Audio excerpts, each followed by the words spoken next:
Hello और आज के इस एक्सप्लेनर में आपका बहुत बहुत स्वागत है। आज हम दिल्ली में हुई एक ऐसी खौफनाक और विचलित करने वाली घटना की गहराई में जाएंगे जो सच में आपको सोचने पर मजबूर कर देगी।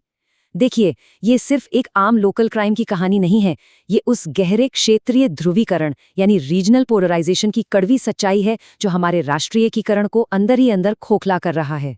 तो चलिए, बिना किसी देरी के इस मुद्दे में गहराई से उतरते हैं। आज के इस विश्लेषण में हम सबसे पहले दिल्ली के इस हत्याकांड से शुरुआत करेंगे, फिर सिस्टम की नाकामी को समझेंगे। इसके बाद हम राजनीतिक आरोप प्रत्यारोप, समाजशास्त्रीय नजरिए, हमारे ऐतिहासिक गौरव और आज की सच्चाई के बीच के फर्क को देखेंगे। और अंत में बात करेंगे कि क्यों आज राजनीतिक दलों की एकजुटता समय की सबसे बड़ी मांग है। शुरुआत करते हैं भाग 1 से, दिल्ली हत्याकांड, द्वारका की एक दुखद रात। जरा इस पूरे घटनाक्रम को इमेजिन कीजिए। बिहार के खगड़िया का रहने वाला एक नौजवान पांडव कुमार दिल्ली के द्वारका इलाके में एक बच्चे की बर्थडे पार्टी में जाता है। सब कुछ नॉर्मल लग रहा था। चश्मदीद रूपेश कुमार बताते हैं कि देर रात पार्टी खत्म होती है और लोग बाहर आ रहे होते हैं। तभी कुछ ही मिनटों बाद एक हेड कांस्टेबल वहां आता है और शोर शराबे की शिकायत करता है। और फिर बस कुछ ही सेकंड्स के अंदर एक मामूली सी बहस इतना खौफनाक मोड़ ले लेती है जिसकी किसी ने कल्पना भी नहीं की होगी। वो कांस्टेबल अचानक पूछता है, क्या तुम बिहारी हो? और बिला पलक झपकाए गोली चला देता है। ये घटना हमें एक बेहद चुभने वाले सवाल पर लाकर खड़ा कर देती है। क्या किसी खास जगह या राज्य का होना इतना बड़ा जुर्म हो सकता है कि उसकी कीमत इंसान को अपनी जान देकर चुकानी पड़े? ये सच में रोंगटे खड़े कर देने वाली बात है कि एक युवा की हत्या सिर्फ और सिर्फ उसकी क्षेत्रीय पहचान की वजह से कर दी गई। आगे बढ़ते हैं भाग 2 की तरफ, संस्थागत विफलता और पूर्वाग्रह, यानी जब रक्षक ही भक्षक बन जाएं। इस पूरी घटना का सबसे शॉकिंग पहलू क्या है पता है? गोली चलाने वाला कोई आम अपराधी नहीं था, वो दिल्ली पुलिस का ही एक ऑफ ड्यूटी हेड कांस्टेबल था। खाकी वर्दी पहने एक शख्स के मुंह से ये शब्द निकलना, क्या तुम बिहारी हो, और उसके तुरंत बाद ट्रिगर दबा देना। जब हमारी सुरक्षा करने वाले ही अपने मन में इतनी गहरी और हिंसक नफरत पालने लगें तो ये पूरे समाज के लिए एक बहुत बड़े खतरे की घंटी है। इसे सिर्फ एक अलग थलग क्राइम मानकर इग्नोर नहीं किया जा सकता। ये असल में उन प्रशासनिक ढांचों की भयानक विफलताएं हैं जिन्हें देश के किसी भी कोने में नागरिकों के अधिकारों की रक्षा के लिए बनाया गया है। जब कानून के रखवालों के मन में ही ये क्षेत्रीय पूर्वाग्रह या बायस घर कर जाए तो नागरिक सुरक्षा की पूरी व्यवस्था ही ताश के पत्तों की तरह ढह जाती है। अब आते हैं भाग 3 पर, राजनीतिक आरोप प्रत्यारोप, या यूं कहें अपनी जवाबदेही से बचना। किसी भी ऐसी घटना के बाद टीवी न्यूज़ डिबेट्स का जो नैरेटिव बनता है वो देखना और भी ज्यादा चिंताजनक है।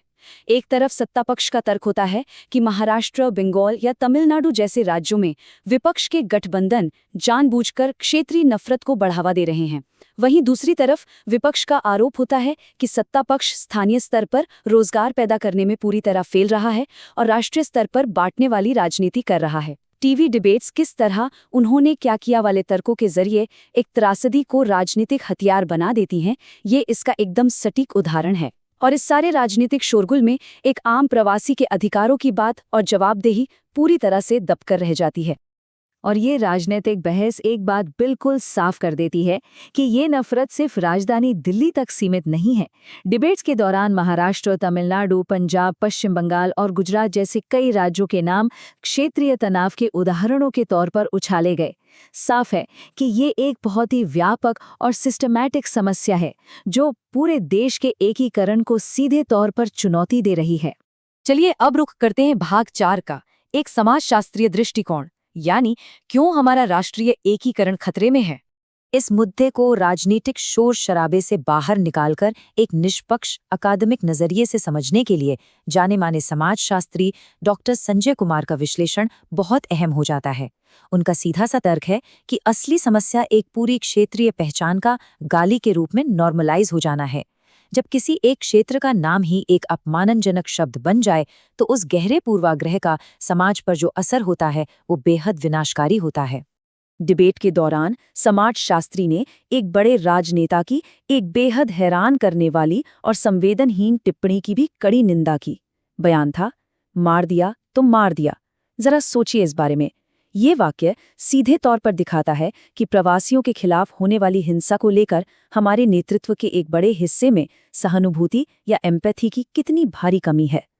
अब देखते हैं भाग 5, ऐतिहासिक गौरव बनाम आधुनिकता, एक बेहद कड़वी सच्चाई। अगर हम आज के इन टकरावों को इस क्षेत्र की ऐतिहासिक पृष्ठभूमि के साथ रखकर देखें तो एक बहुत बड़ा विरोधाभास नजर आता है। एक तरफ प्राचीन मगध और नालंदा का वो गौरवशाली इतिहास है जिसका जिक्र राजनीतिक मंचों पर बहुत गर्व के साथ किया जाता है, लेकिन दूसरी तरफ क्या है? दूसरी तरफ है आज की कड़वी सच्चाई, आर्थिक मजबूरी के चलते अपना घर छोड़ना और प्रवासी श्रमिकों के रूप में 2 वक्त की रोटी और अपनी गरिमा के लिए रोज का संघर्ष। 14 करोड़, जी हाँ, 14 करोड़। अब इस आंकड़े पर जरा गौर कीजिए। ये नंबर बिहार राज्य की कुल आबादी को दर्शाता है। यह हमें उस विशाल पैमाने का एहसास कराता है जिनकी गरिमा और सुरक्षा सीधे तौर पर इन बढ़ते क्षेत्रीय तनावों से जुड़ी हुई हैं। हम यहाँ मुट्ठी भर लोगों की बात नहीं कर रहे हैं, हम देश की बहुत बड़ी आबादी के बुनियादी अधिकारों की बात कर रहे हैं। और अब हम पहुंच गए हैं हमारे आखिरी हिस्से पर, द्विदलीय एकता की आवश्यकता, यानी एक साथ खड़े होने का समय। देखिए, प्रवासी आबादी की सुरक्षा के लिए अब हमें राजनीतिक और सामाजिक एकजुटता की सख्त जरूरत है। जब बाहरी पूर्वाग्रहों का सामना करना हो तो हमें इन सवर्ण बनाम पिछड़े जैसे जातिगत विभाजनों को पीछे छोड़ना होगा। संसद में पार्टी लाइन से ऊपर उठकर सभी सांसदों को एकजुट होना ही पड़ेगा। क्षेत्रीय नफरत को जड़ से खत्म करने के लिए नेताओं को नागरिकों को बांटना बंद करना होगा और इन पक्षपाती नैरेटिव्स के खिलाफ एक सुर में आवाज उठानी होगी। तो अब इस एक्सप्लेनर के अंत में मैं आपके सामने एक बहुत ही गहरा सवाल छोड़ना चाहता हूँ। जब सिस्टम के रक्षक ही नफरत के शिकार हो जाएं, तो क्या हमारी राजनीतिक व्यवस्था सचमुच एकजुट होकर इस पूर्वाग्रह को हरा सकती है? क्या वो सच में हमारे राष्ट्रीय एकीकरण को बचा सकती है? ये सिस्टम की नाकामी का एक ऐसा सवाल है जो हम सबको राज्य की सीमाओं से परे हर नागरिक की गरिमा और सुरक्षा के बारे में सोचने पर मजबूर कर देता है। आज के इस खास विश्लेषण में हमारे साथ जुड़ने के लिए आपका बहुत बहुत धन्यवाद।